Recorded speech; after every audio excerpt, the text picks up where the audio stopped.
What's up, everybody? Welcome to the Hoot Hobbs Show. I am your host, Hoot Hobbs. With me, as always, Mr. B.T, Brennan Torres. Hey, hey. All right, so I just want to start today's show off by Brandon was listening to the Rogan Experience this week, and Joe and Duncan are going back and forth, and I want you to talk about that, and so that we can make our point. Well, it's just kind of interesting, you know. We do our show last week. We may not be able to post it and post up, same week because we don't have that time. Right. But the content is still out there and It available. Is on Twitch. And I was just happen to catch it because I love listening to the Rogan Experience, and Duncan's one of my favorite guests because he's crazy. Yep. So it was a fun show, and then as I'm listening to it, I noticed almost beat for beat, they're discussing the same topics that we had discussed whenever we were talking about Elon Musk and his attempt to gain control of Twitter. Right. Okay. And it's just kind of funny that such a successful podcast would need to stoop so low. That's right. To rip off us local yokels that they've never heard of or seen. For shame, Joe. Shame, sir. Don't you know we're going to get like an email from Joe Rogan's attorney be like, hey, you guys shut up. We're like, all right, sorry, Joe. Don't say our name again. Keep our name out your mouth. Yeah, I'll be like, I'm sorry, Joe. Keep our name out your mother-loving mouth. I'm going to. Oh, God. But yeah, no, I thought it was funny. But hey, at the same time, we're on the same, brain wavelength of I'm not trying to say that the Hoot Hobbs Show is equivalent to the Joe Rogan Experience. There's 11 million people that would probably distinguish a difference. Dollars that would distinguish a difference? But, I mean, if you're like, man, I like Rogan, but I'm just tired of his 3-hour show. That sign was illuminated and right behind you. Yeah. It will be soon. We'll talk about that too, because I'm whatever. Anyway, I'm not going to call this show the Great Rogan Ripoff. That's not what I'm going to say. Hoot Hobbs Experience. That's a better name. Golly. God dang it. Joe, you bested us again. No, Dag-nabbit. Actually, I on some real stuff, we've joked around, but on some real stuff, I think it actually is pretty cool that, we're hitting the same talking points as Rogan, because Rogan does have such a popular show, and it was, after you told me about it, I kind of checked it out, and I'm just saying, if you like the Rogan Experience, at least sometimes, there's a good chance you'll like the Hoot Hobbs Show at least sometimes. Yeah, at least whenever he is on there with his friends or fellow comedians and they're not, promoting something with a guest. Right. It's very akin to what we do. We get on here, we talk about something, we give our opinions, we mock, we make fun of it, and then later we have to make our apologies the following week because we went a little too far. Yeah, that's pretty much it. And this week is no exception. Probably not. Just wait. So we're sorry to the entire team at the Rogan Experience. Anyway, we'll just go ahead. Except for those that are currently downloading the show. Yeah, in that case, hit the like and subscribe. Yeah, keep going, guys. We're not that we're pandering or pimping ourselves out here, but Daddy needs his money, so. And pimping ain't easy. All right, so but it is cool because on that same show, they delve a little deeper into the Elon Musk thing. They have a lot more time to dive into what we covered over 2 shows. They covered over a single conversation. Right. But like I said, that podcast was 3 hours long. Yeah, and you got to have some time to devote to something like that. You got to have at least 11 million people willing to listen to you at all. That too. To be able to have the cojones to say, yeah, this week's episode is 3 hours instead of 2. It's not even this week; it's today's episode. Yeah, because that's true. Yeah, they do them daily, but they record multiple in a day. So we could do something similar if we set up a full day for Fridays to just hammer out some longer podcasts. It's something to consider for the future. Yeah, but right now we like doing our short format version because it gives us the ability to hit more topics. Yeah, that's right. So I'm not trying to say our show's better. All right, I'm sorry, I'm done. But they did dive deeper into the Elon thing. They did. And take it away, brother. Okay, so we are right. It does seem as if the main reason that Elon Musk has decided he wants Twitter is because he's tired of people being censored and things being, Twitter itself and things having so much restriction. He wants it to be more of an unfiltered platform because he feels that unless people are allowed to have their voice, it leads us open to vulnerabilities. Now, among those vulnerabilities came this interesting little thing that Duncan and Joe started talking about Elon's concerns for a artificial intelligence and a machine takeover. It's true. And I mean, first off, Haley Joel Osment and Helen Hunt it was garbage, absolute garbage. I'm not on board with AI either. It was no, bad joke. Come on, I took a second. I thought about it, but no, no, good. Okay, you should have went with Robin Williams first of all. Oh yeah, I forgot that he was in AI. Yeah. Oh, he was also Bicentennial Man, which was a form of AI. And a form of AI as well. No, Robin Williams wasn't in the movie. No, he wasn't in AI. He was just Bicentennial. Okay, I got the two mixed up. Yeah, that's all good. All right, we'll move past my bad joke. Anyway, okay, so I'm offended. You need to leave. It's the perfect time for that button. Right? I know. We'll continue to get better. Anyway, but no. What's funny is I actually this is actually a subject that I do know about with Elon. So a few years back, there was this thing called Neuralink that he was working on. Okay, and essentially, look, there's a lot more to it than my hillbilly brain is going to give you, but this is essentially what it is, right? Elon Musk wants to, or at least wanted. Or was working on a project to where you could insert a computer chip into the human brain that would essentially give you internet access to your brain, okay? You could have all the world's knowledge, whether it be factual or not, because it's the internet. And I mean, in your brain. In your brain. Wow, right? That's kind of crazy. Now, me personally, I'm that guy. I ain't getting no chip in my brain. That's just, I don't want a computer chip in my brain, whatever. But neither here nor there. I'm pretty sure that is something that the vast majority of normal people are like, no, thank you. And I thought that was super weird, so I kept looking into Neuralink, right? And the reasoning was Elon Musk's concern for the advancements in AI. Mm-hmm. Okay, so I was like, isn't this a form of AI? I mean, that's artificial intelligence. You're putting something man-made into your brain that will give you all this knowledge, right? Isn't that a form of AI? Well, but he has it with fail-safes to where the human is always in control. I said, okay, that's cool. I mean, in theory, right? But if you're worried that artificial intelligence is learning too much, don't you think it could learn to shut itself off? That's right? the concern, has always been the concern that's in the science fiction films, is that the AI becomes too smart for its own good and quickly understands that the flaw is the human. Right. Because we're inherently flawed. We make mistakes because we base everything off of emotion, more or less. Yeah. So at least emotion is in our equations. Yes, and in a computation, when a machine's doing something, there's not that element of emotion. It's Spock. It's only logic. Yes. However, these machines are now being taught to emote, which is another interesting aspect of this artificial intelligence. Like, it is scary how advanced some steps have taken with artificial intelligence. Like, there are machines out there that can have full conversations with people on the phone, and there's actually scammers that are using this technology now. Yeah. Full conversations with people on a phone, and it's just a computer. And you're never aware of it because the computer adjusts its inflection based off a response. Yeah, that's crazy. I mean, and to me, that is a little bit scary. And you can have two of these machines talking to each other, have a full-on conversation, and it almost is akin to two humans talking, which is fascinating to hear and see. Yeah. However, what about when they start learning? When they start talking? Right. So, like, I got to jump back on board with Elon on this one. Look, I've seen Terminator, okay? I know exactly how this happens. Come with me if you want to live. Yeah.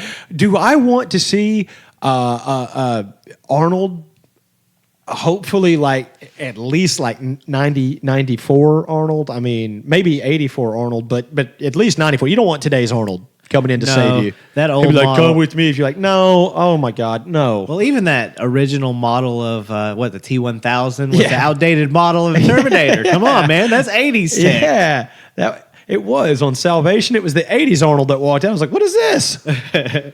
Anyway, getting a little off subject there. Anyway, but if you're hearing this, I am Hoot Hobbs and you are the Resistance. I love Terminator. Anyway, what do you think, man? Is there any kind of like... Well, where there's smoke, there's fire, I do believe. Yeah. And this is a legitimate thing to, be mindful of. Now, these advanced steps that artificial intelligence is taking, is it truly learning? I guess that's the debate. That becomes the debate, and then we get, when we get beyond it, we get into the conversation of consciousness. What's true consciousness? Right. And Star Trek has covered all of this way better than I can ever think. That's very true. Data, he just no matter how much he wanted to be, he just wasn't. They went on trial for this, whether Data was a life form with his own, real feelings, or if he's a machine. And Picard had to take the side of the opposite, and opposed to Data and try to prosecute. So it was a very interesting episode. Yeah, but I mean, it's the same conversation though. If these machines begin to learn, and are they developing a real intelligence, or is it just bouncing off programming? I mean, yes, is it just programming bouncing off one another, and it's like working a loop? Yeah, working in a loop, and I'm trying to think like it's stuck, like it's troubleshooting. You need help with it. Yeah, and then the problem solved. So I get, but if someone that's actually invested millions of dollars into the technology is saying, "Hey, we need to be concerned about this," then I would listen to him. Yeah, I think so. I think it's. I think that artificial intelligence, like in a sense of creating machines that are more human.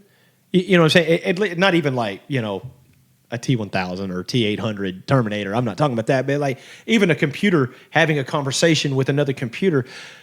I have to ask, like, I understand that helps in like telemarketing or something, but what's the point? I guess what I was thinking. I don't like people much, but I don't think I can be without people. So I'll have a machine that's a people. Like I don't know. Like what? So you're like, okay, so since I'm antisocial, I'll just have this machine mimic my social interaction so that I don't have to do them.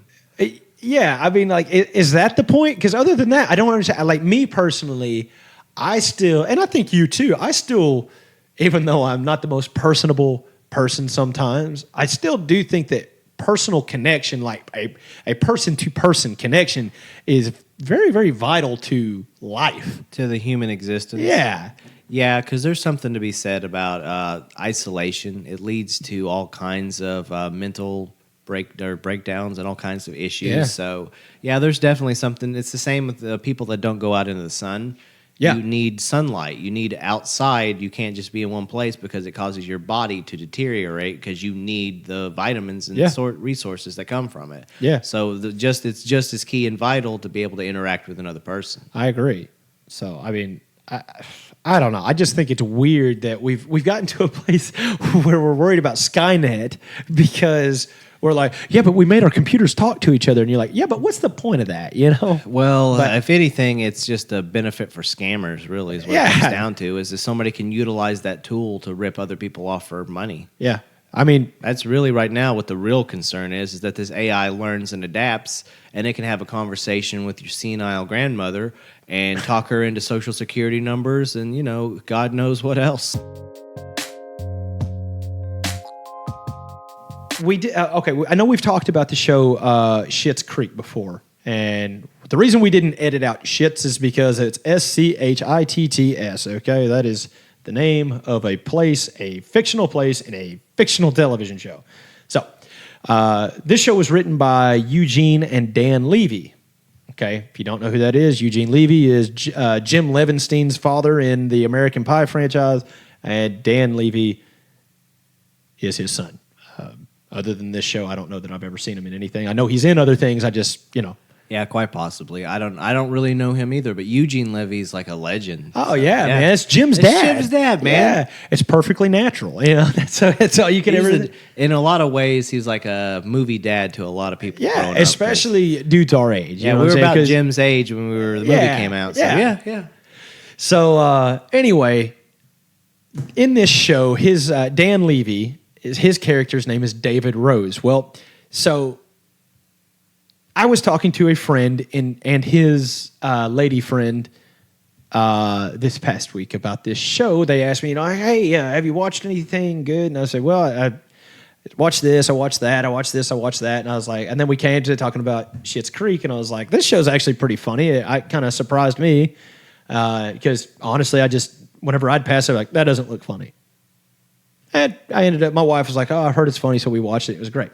So was telling him about it, and I was trying to explain to him because David Rose, the character played by Dan Levy, starts the series by being involved romantically with a woman, and by the end of it, he is married to a man. And so I had said, I said, I know the characters, and I said, I'm pretty sure Dan Levy is bisexual. Yeah, in a sense, you're kind of like give a person a heads up, in case that's something they don't. Right, right. Because, you never know nowadays if someone's going to get all offended because you made a recommendation. As ridiculous as that is. Yeah, I made a recommendation, but this, this isn't even the funny part of the story, though. Sure. So I had told him that David Rose, but I am pretty sure that Dan Levy is bisexual, to which the lady friend replied with, he's pansexual, to which I said, well, I'll keep him out of my kitchen. That's a similar response. Okay, at least I got a smile out of you. That's a similar response I got. But my homeboy kind of did like you did. It was like, I get it. Yeah. Dad joke. Yeah, it was a dad joke. It was a corny one, but whatever. Yeah, play on words. Pan, get it. Homegirl did not find it funny. And she just kind of looked at me, and she Jada Pinkett, homeboy, gave him the look like, that's not funny, to which he goes stone-faced like, it's not funny. And I said, I sure thought it was.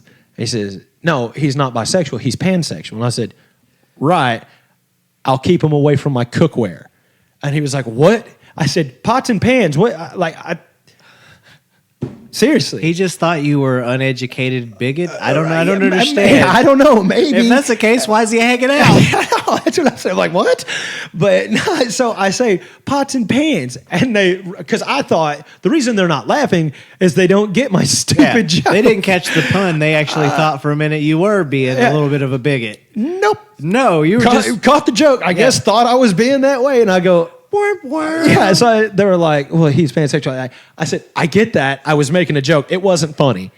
So I don't think I go to lunch with them anymore.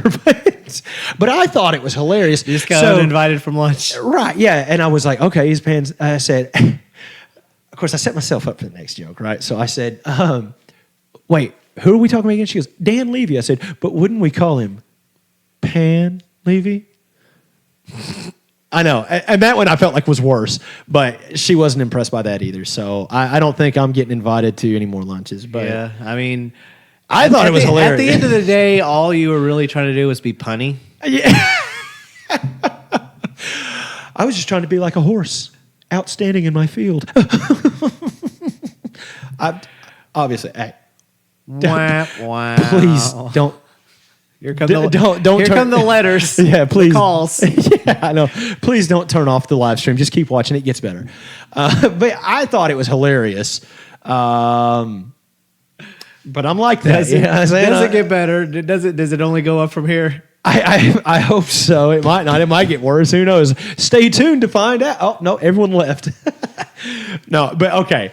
So I just lost so many friends on Facebook right now. All right. So anyway, I was listening to this podcast earlier this week, and it brought up a great point. We're trying to get some ad revenue kicking in here, and I'm all about trying to tell people how to shave or not how to, but people to shave their balls. Whoa, hold on. Wait a minute. So yeah.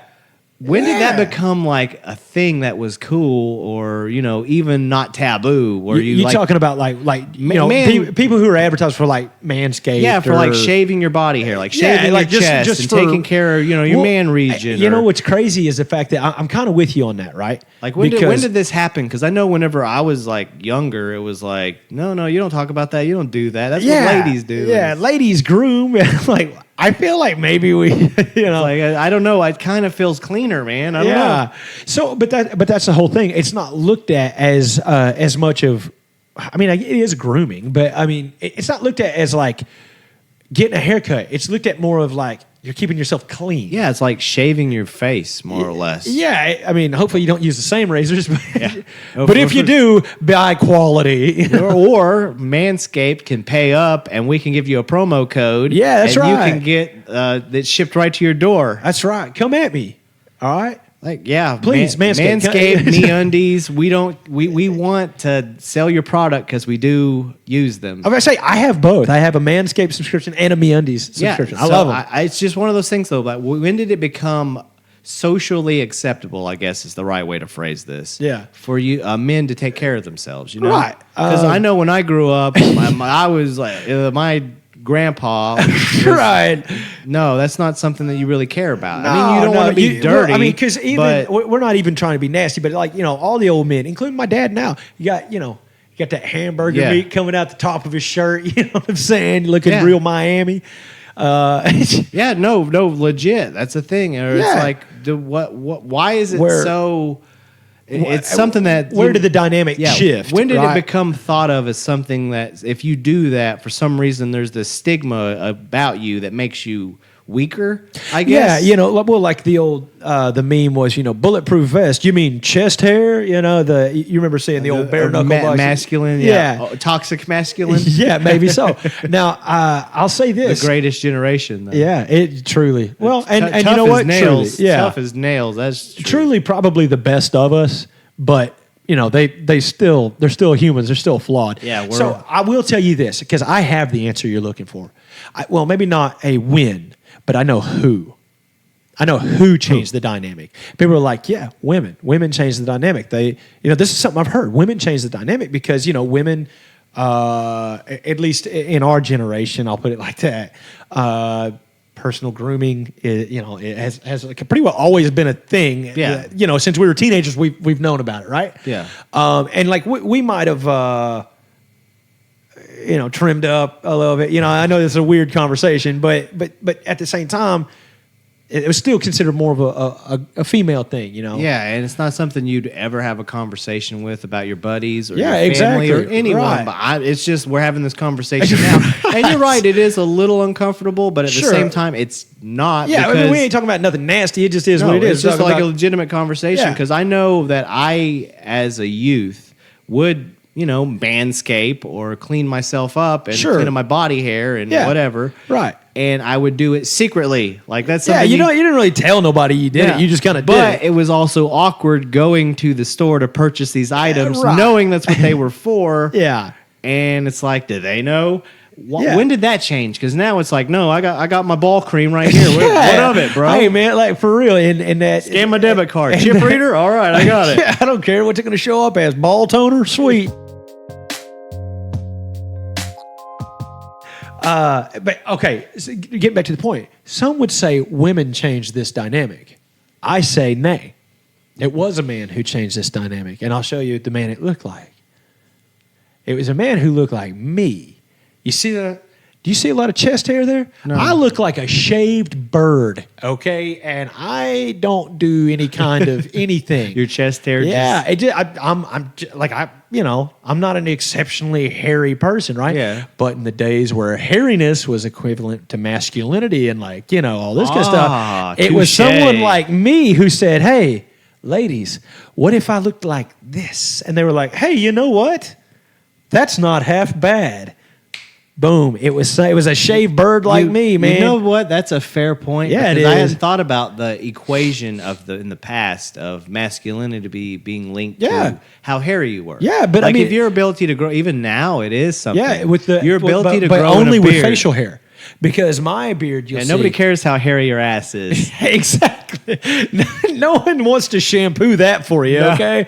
But, a lady friend might want to, help you wash your beard and everything. Yeah. So what's great for me is that, I have what the ladies want. And my wife. But then when it gets up to the beard, it's like, nope, you're still a shaved bird. You don't get good facial hair either. So I don't get my cake and eat it too. But, but like I said, I think that's who changed the dynamic I of that. think you may be onto something. There we go. I wouldn't hesitate to think that it may all come back to the same thing that we were thinking. Like, you're not going to get any action if you're, not appealing to the opposite. That's it. Sex or whoever you're trying to attract, rather. Right. But you're not going to get any action unless you appeal to them. So that's why the theory of the women. However, you may be right. There may just be some bloke out there that has no choice but to work with what God gave him. Hey, that's right. And he worked an angle, baby. He's a hustler, baby. There's groundbreaker everywhere. Yeah. So anyway, Manscaped, get at us. We want that money. Give us that money, bro. YouTube me undies. We're looking your way. Okay. So actually, I kind of want to wrap the show up today by doing something I really like doing, and that's ruining movies for people, especially new ones, right?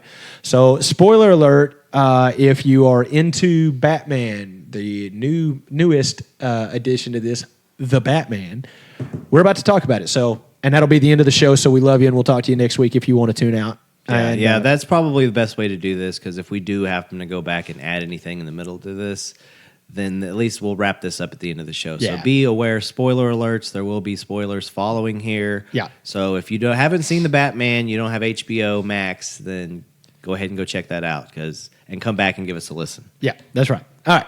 So, The Batman. I am going to go ahead and tell you this. Pattinson. Yeah, Robert Pattinson, right? Edward Cullen, that glittery little, like, whatever of a vampire he was. He's like, I have, like, reddish gold eyes and glittery skin. I'm like, so do most strippers. Anyway. Are we canceled? Oh, bro, if we're not... I figured we passed that along. By the way, it just now hit me what I was wanting to talk about, and we'll get back to it, and we'll put it before this. Because, believe me, it'll be funny, though. Okay, all right, I got you. Okay, so Robert Pattinson had a very similar taste in my mouth, I guess you could say, as I did when I heard Ben Affleck. I was like, oh, what? Yeah, not real exciting, because that's not what you expect. Really, you want to be surprised by it. You want to be like, oh, yeah, wait. I never thought about that. That's perfect. That's really what you want. You want Christian Bale. Yeah. Because, like, when I first heard Christian Bale, I was like, Christian Bale, the dude from American Psycho? Yeah, that weird guy, crazy guy. I was like, he was in, what was the other one? The Machinist. Where he was all skinny. Yeah. I was like, this dude? And he rocked, man. Like, I thought he was a great Batman. So I decided I'm going to give old Glitter Skin a chance here. And hopefully, the only thing that would have ruined it for me is Kristen Stewart being in the movie. I'd have been like, oh, man, look, she looks confused right now. Anyway, sorry. I'm not sorry. What did I say? Sorry. I'm not Bella? Taylor Lautner. Was it Lautner? Yeah. He shows up. Hey, Bella. Edward, Bella. Be like, get this dude out of here. So anyway, Robert Pattinson. That's fun. So I go ahead and watch this movie, not really knowing what to expect. I expect Batman, right? Question. Did you know anything about it going in as far as the type of story they were I did not. I knew nothing about it. I was just going to hold on and enjoy the ride. See, I'm one of those type of fans that I keep up with the things like this well enough that I knew going in the origin pieces that this was going to be based off of as far as So the you comics. basically knew essentially what universe this was happening in. And I knew what to expect as far as the characters. However, anytime they do a cinematic version of it, it's never quite the same. Like, they made adjustments with the Christian Bale universe. It wasn't the same thing as a comic book retelling because they created their own mythos with it. Yeah. But I knew kind of going in here what to expect from a young Bruce Wayne and the character that he was going to be playing. Yeah. And on a side note, I'm glad they didn't give us an origin story. Yeah. I'm so tired of that origin story. Yes, I am too. That's what I was about to get to. What I think, okay, so first off, when it started, your title scene, your title picture pops up. Boom, the Batman. And it's playing Ave Maria. And all I could think was, oh, God, this is going to be as bad as the Joker. Because I wasn't a fan of Joaquin Phoenix, the Joker. I will tell you, my wife and I went and we saw it. Right. And I understand the critical acclaim for his performance playing that individual in that movie and all. I get it. And I also see the cheeky nods to the Batman verse. I get the references. I get it. You're right. I watched it one time in the theater. I hope I never see that movie again the rest of my life. That was me. I see all the good things that people say about it. I did not like the movie. You know what I'm saying? Like, Joaquin Phoenix did a great job. You really believed he was... I feel disturbed. The feeling gives you anxiety. Yeah. The movie gives you anxiety. Yeah. I mean, it really was. Like, it was as... To me, the Joker that Joaquin Phoenix did was every bit as dark as Heath Ledger's. Absolutely. It just wasn't quite as... comic book. It was more real life crazy. Yes, and instead of comic book that's crazy. what they were going for, and also that's why I thought the performance was great because I understand the origins of that story of that particular version of Joker they were telling. Yeah. However, I also withhold my doubts, and I had the whole time if this was going to be its one and done, one off type of Joker, or if they were going to include this as like a motivating factor for future people to take him, that person becomes the Joker in the Batman mythos. Right. Because the portrayal that guy played in that movie was just bad, what. Crazy. Yeah, it was. I mean, whenever he, we already given spoiler alerts. Whenever he offs Robert De Niro at the end of the movie on television, I was like, oh, good Lord. I mean, for some reason, that just that hit me hard. I was like, dang, man. It's very real because it almost feels like if you were watching TV and Good Morning America got taken over, that's how it would feel. Yeah. I mean, like the sense of dread and anxiety that nobody can do anything, and then boom, it's what you feared would happen. Yeah. And with no remorse, too. And it was just like, wow. It was dark. Okay, so jumping back on the Batman, though. So I'm with you. I am actually... I like the idea of a young Bruce Wayne who this time it wasn't like Christian Bale became Batman in order to save Gotham, but by the second movie was like, I don't want to be Batman because I want Rachel Dawes. I want Maggie Gyllenhaal. And I'm like, but why? Whoops, sorry. But, and then you got Aaron Eckhart with his face burned off. And, I you know what I'm saying? He was like, I'm done. Oh, I'm sorry. I don't want to be Batman. Where this one is Robert Pattinson as a younger version of Bruce Wayne. Yes. And Alfred's like, hey, bro, you maybe want to stop being Batman? And he's like, I can't stop being Batman. I just started. And you're like, oh, just started. And then he's got, there was a reference in it where it shows his... journal or his whatever saying year 2, so it gives you the little bit of a head nod. Hey, he's been Batman for 2 years. Yeah, so anybody that understands reference to Batman year 1 comic book lore, this is year 2 of Batman. So all of those mistakes and issues that an early Batman had, because he would have already gone through training in Japan, and there would have been all of this backstory that they told in Batman Begins that they're not telling in this one. Yep. Because they're anticipating this story well enough. You don't need another shot of Crime Alley. and move forward. Yeah, Ra's al Ghul and all this kind of stuff. And honestly, I'm with you. I appreciated it. I was like, okay, good. He's already Batman. We don't have to mess with this. This story, he's already there. Yeah. I got to be honest with you. Whenever I started watching it, the first hour and a half of it, I was like, "This is brutal." The Riddler is brutal. Yeah, very very creepy too. Yeah, super creepy. And once again, shout out to Klitz from the Girl Next Door movie. Oh, is that who it is? Really? Yeah. I love that, dude. I love that movie. Yeah, the kid in the movie who becomes the star or whatever. Yeah, we'll call it the star of the movie. But anyway, same kid. I looked it up because I was in there. I'm like, that guy looks familiar. Where have I seen him before? It's from The Girl Next Door. From an Emil Hirsch movie. Yeah, from an Emil Hirsch movie. We don't even give, what's her name? Emily. Alicia Cuthbert. Alicia. I don't know. I don't know. Apologies to her. But yeah. Cuthbert. The girl from 24. Yes, thank you. Yeah. Not Jack Bauer, his daughter. Yeah. It's like the girl from 24. Jack Bauer. It's like, why would you go?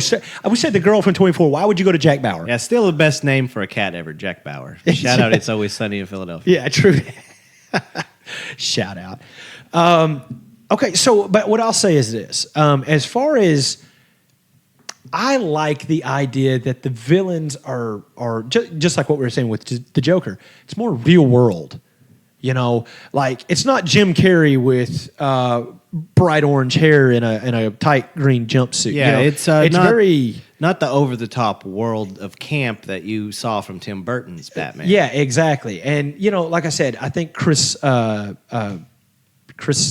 Nolan, whenever he made his 3 movies, I think he did a good job of making the villains more like people, but it was still Heath Ledger's the Joker. It was still Tom Hardy as Bane. I mean, they were still superhuman in a way, right? Yeah, they were still superhero or super villains. They were, gosh, it's kind of like Captain America, where the superhero, there's something about them that makes them stronger than an average human being. Exactly. Where these were more of just like, your psychopath. Yeah, it's just like you're watching. The reason it's scary, like a Sherlock Holmes documentary or not documentary film, where you're trying to catch the bad guy using clues. Yeah, exactly. And this was like the Riddler to me was very scary because it was very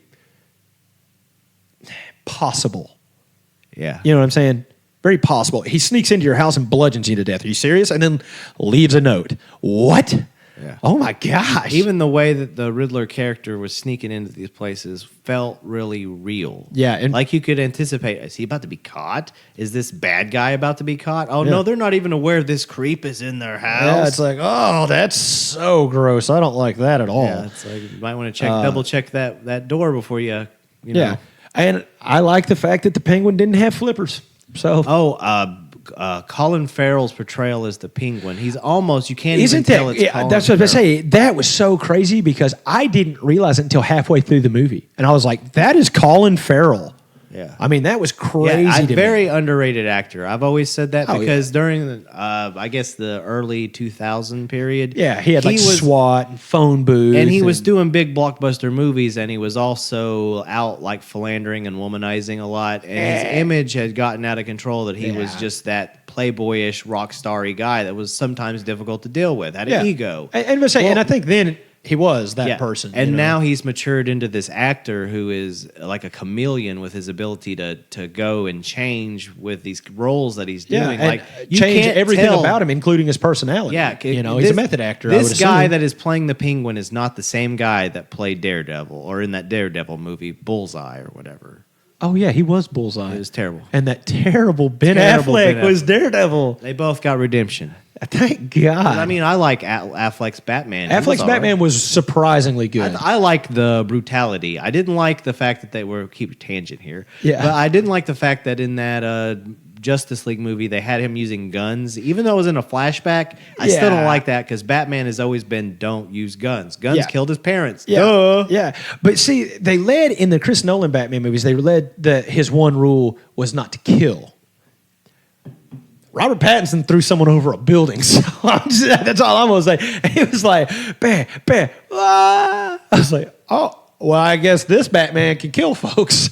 That's funny because that's always been the thing is like Batman doesn't kill. It's like, yeah, well, he knocks these people out to the point or... I would say he bludgeons people to where they don't move. I'm pretty sure he's killed somebody. Yeah. But it's a collateral damage aspect. Yeah. I mean, this is what was debated with the Batman versus Superman film that they later added into the plot of the next movie that still failed.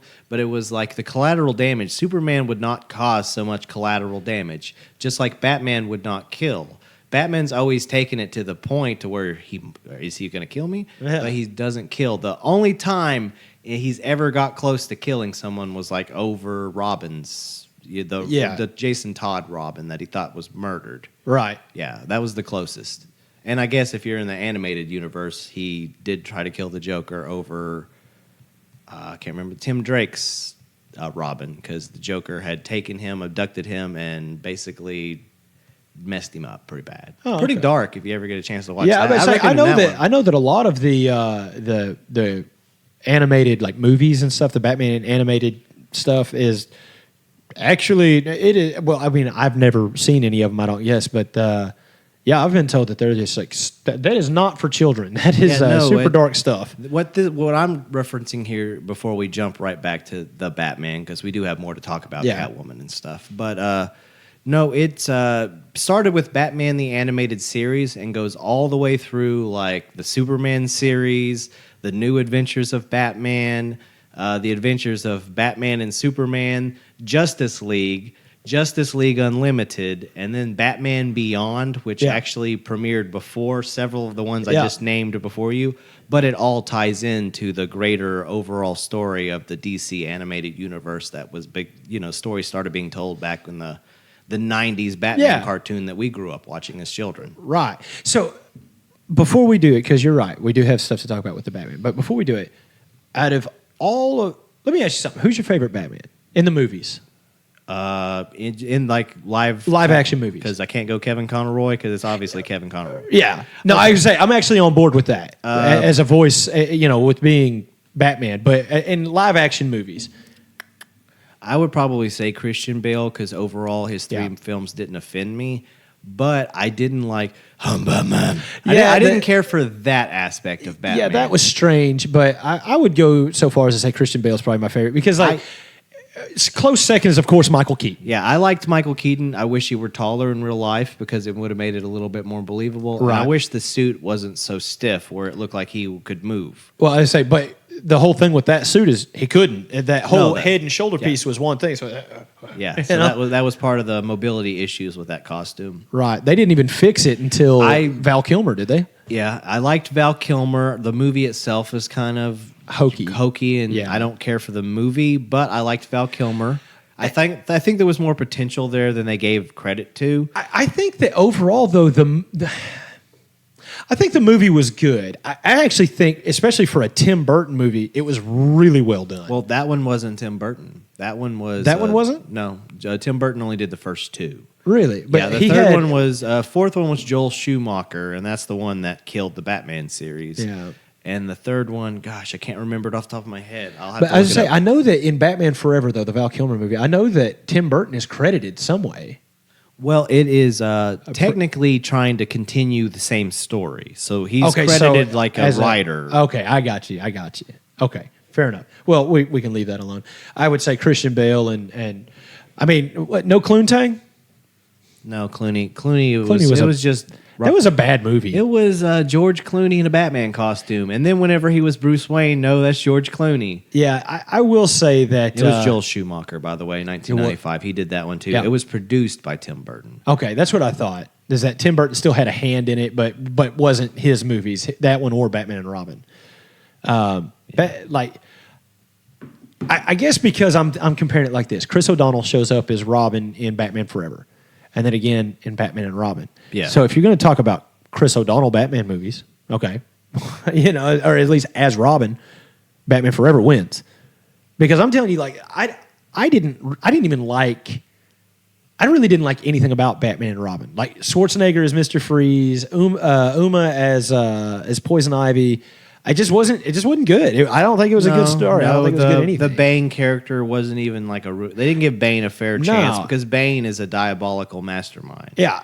And he's the one and only person that's ever like broken Batman's back. Yeah. Like in a physical like besting of fight, Bane will beat Batman 9 times out of 10. And that's why we like Chris Nolan's version because he does. Yeah.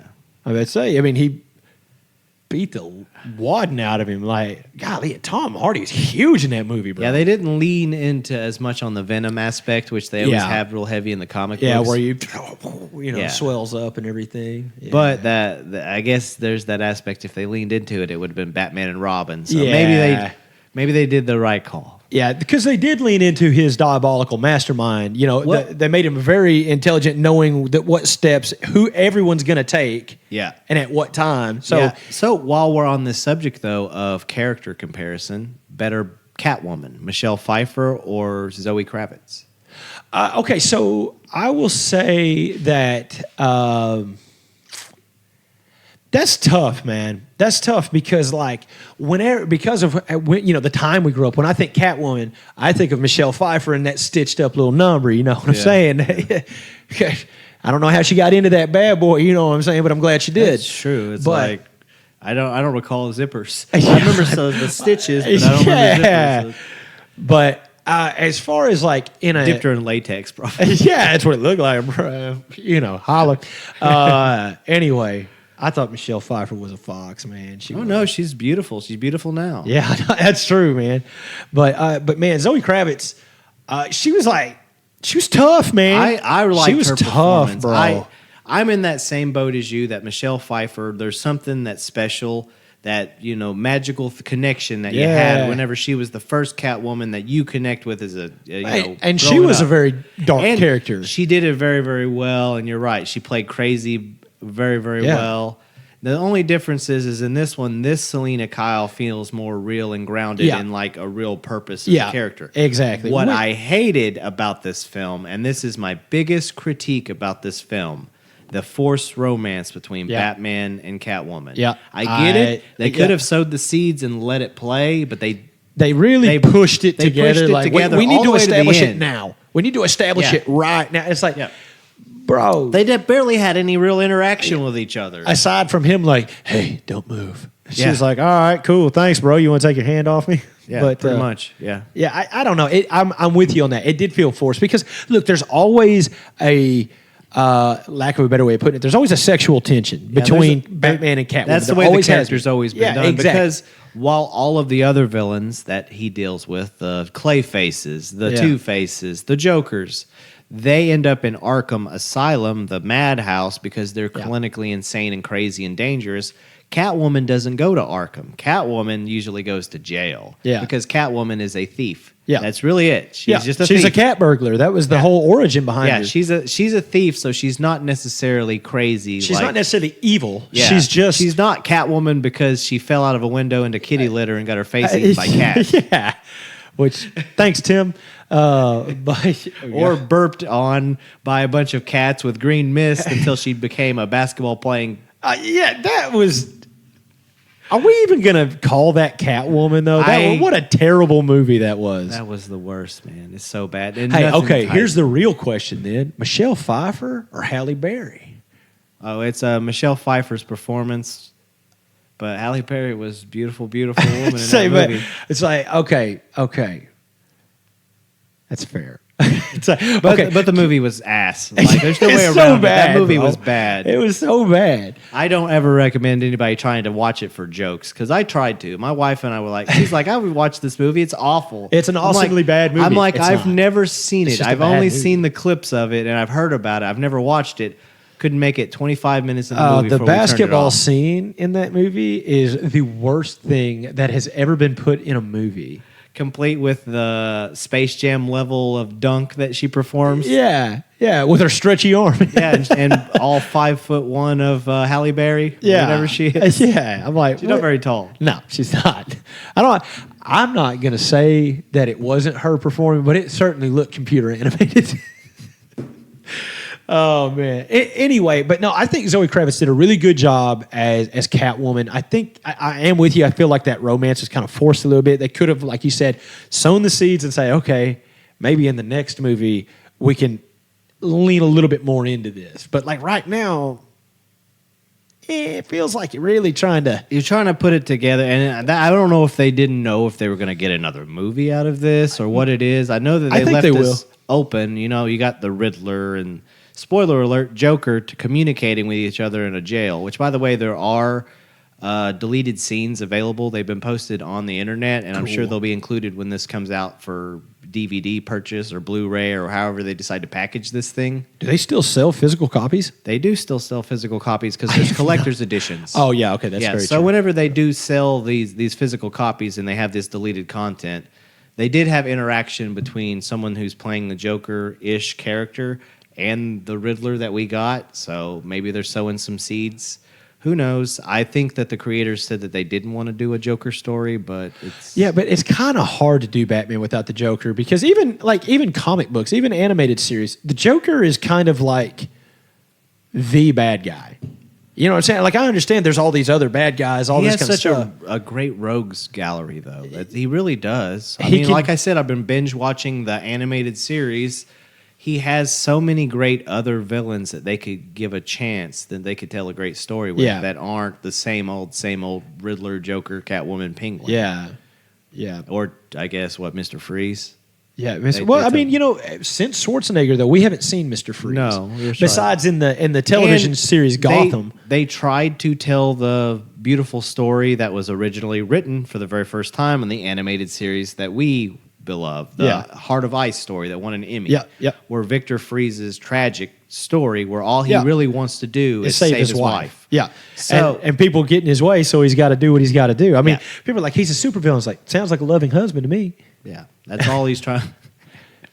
Hey man, somebody comes after your family, you're gonna go a little crazy sometimes. That's all you I'm gotta steal saying. some diamonds, make an ice gun. Yeah, you gotta chill. Chill. Just chill. Get to the chopper. Anyway. I think that we've given enough on the Batman, unless you got any other points, because we don't want to just straight up ruin a movie. No, I just want to manage expectations for those that haven't seen it. If they want to see it, even after hearing our spoilers, that it's a long movie. It's a very long movie. If you got time to kill and invest, and you really can pay attention to all those details, because there's a lot. There's Easter eggs abound. So. Yeah. Like, I'm probably going to rewatch it. I enjoyed it enough to rewatch it. Oh, yeah. No, it's not like The Joker where you don't want to rewatch it because it gives you anxiety. I mean, it is a dark story, but it's not something and it's not the same as, like Justice League, the Snyder cut, where it was like 4 hours long. Yeah, it's about... And in black and white. Yeah. And filmed in back reverse. It's like... What the... What... Zach, you want to knock it off with all this stuff? He's like, hey, I'm just trying to get out of these superhero movies. Okay? I got a story to tell, bro. Yeah. Zack Snyder always got a story to tell. I'm still waiting for a new Army of movie to come out on Netflix. Like, I hope he gives origin stories to everybody. I love that Army of the Dead and then the Army of Thieves. I thought they were great. Anyway, I don't know. I'm getting off subject now. But, all right. Well, we'll go ahead and just like wrap this up then. But, hey, if you want to watch the movie, just have some time to kill. Really pay attention to it. If you lack of a better way to put it, if you like smart movies, if you like to watch a movie and be challenged a little bit and be like, okay, see if you can follow try the to story. Figure out the riddles. Yeah, exactly. It's a really great movie. I like movies like that. I am not that guy who every movie I watch has to be Dumb and Dumber. I really like movies that'll make you think. And I like emotional movies and that kind of stuff. But this one was a thinker. And so I caught myself doing it. What does a liar do? This kind of stuff. And one of the critiques I had earlier that I liked Pattinson's portrayal of Batman rather than his portrayal of Bruce Wayne so much.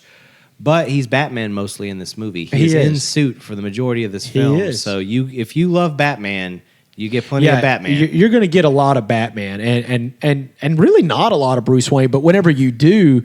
I think that's touch this before we wrap it up though. It's like I like the young Bruce Wayne who's like, I don't care. I'm doing what I got to do. I like that instead of like where the Christian Bale and most Bruce Waynes are the philanthropist, playboy, very kind of like I have to be out in the public so people will think, won't. Yeah, I won't associate the two together. Which I think that it will probably get there with the next film. Probably. And I think you're right. Robert Pattinson. Come on. He's a handsome guy who was once like top handsome list of whatever for Team a while. B. Yeah, with the Edward Cullen years. So I'm sure he can play Playboy guy pretty well. Oh, yeah, I'm sure he can too. I just liked in this movie how he was like, it's like, hey, you should go out in the sun or something. He's like, nah. No, he was really, for lack of better phrasing, emo. He was really like kept to himself, really pale. It was very interesting. Listened to Taking Back Sunday a lot. It's not a phase, or Alfred. It's not a phase. All right, let's wrap it up. All right, man. Thank you guys for staying with us. We appreciate you guys listening. I hope you enjoyed it. All that good stuff. Find us on the socials. Listen to us. Download us. Share us. Find us on Twitch, YouTube, whatever. Love you guys. MeUndies, pay up. Yeah. Yeah, MeUndies. Wearing some. All right. Love you guys. We bid you good night.